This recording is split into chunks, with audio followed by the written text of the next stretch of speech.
अस्सलाम वालेकुम। आज मैं आप लोगों के लिए बहुत ज़्यादा यूनिक और स्पेशल रेसिपी लेकर आई हूँ, बेसन के पकौड़े का सालन। और इस रेसिपी को बनाने के लिए हम लोगों को बेसन के पकौड़े चाहिए। प्याज, लहसुन, अदरक, नमक, जीरा, पिसी हुई लाल मिर्च, हल्दी, पिसा हुआ धनिया और कुकिंग ऑयल।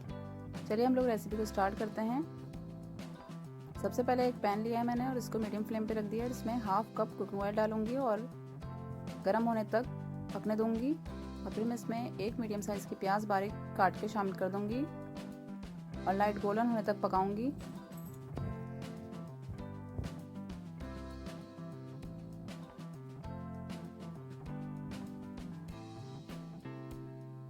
इसके बाद मैं इसमें हाफ टी स्पून जीरा शामिल कर रही हूँ, 1 टीस्पून पिसी हुई लाल मिर्च,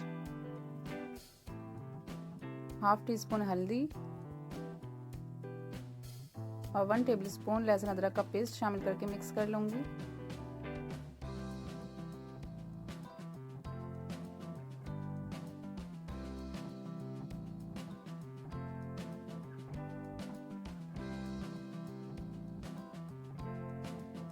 और अच्छे से मिक्स करने के बाद इसमें हाफ प्याली पानी शामिल करेंगे और 2 से 3 मिनट तक पकने देंगे।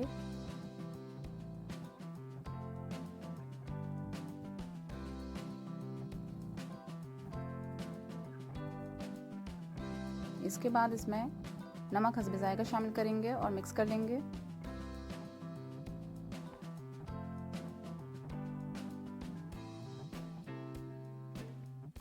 इसके बाद इसमें 1 टेबलस्पून पिसा हुआ धनिया शामिल करने के बाद मिक्स कर लूँगी।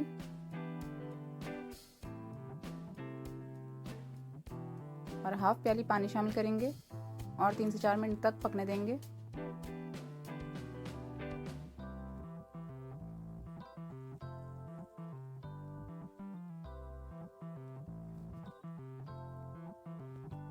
इसके बाद इसमें बेसन के पकौड़े शामिल कर रही हूँ मैं।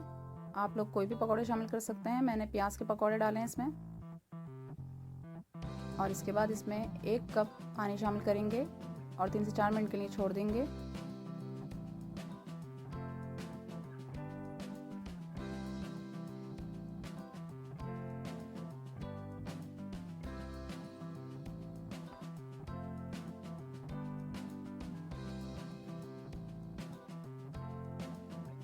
तीन से 4 मिनट गुजर चुके हैं और ये बेसन के पकौड़े का सालन तैयार हो गया है। आप लोग इस रेसिपी को ट्राई कीजिए, बहुत ज़्यादा जल्दी बनने वाली रेसिपी है ये। अगर आप लोगों को रेसिपी अच्छी लगे तो वीडियो को लाइक कीजिए, चैनल को सब्सक्राइब कीजिए। अल्लाह हाफिज़।